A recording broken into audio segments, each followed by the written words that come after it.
చెన్నైలో తమిళనాడు సెక్రటేరియట్ ఎదుట high drama జరిగింది. సెక్రటేరియట్ లోపలికి దూసుకెళ్లడానికి ఒక హెడ్ కానిస్టేబుల్ కోదండపాణి ప్రయత్నించారు. అనారోగ్యంతో ఉన్న తన కూతుర్ని తీసుకెళ్లి లోపలికి వెళ్లడానికి ప్రయత్నించారు. అయితే రాజీవ్ గాంధీ ప్రభుత్వాసుపత్రి వైద్యుల నిర్లక్ష్యంతోనే తన కూతురి ఆరోగ్యం క్షీణించింది అని కోదండపాణి ఆరోపించారు.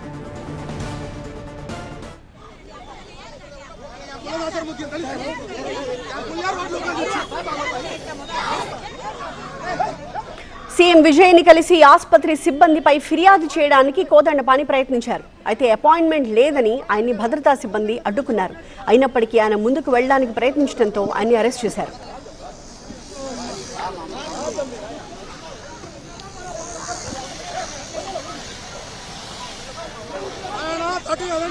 గతంలో కూడా కోదండపాణి ఇలా సెక్రటేరియట్ ముందు ఆందోళన చేశారు.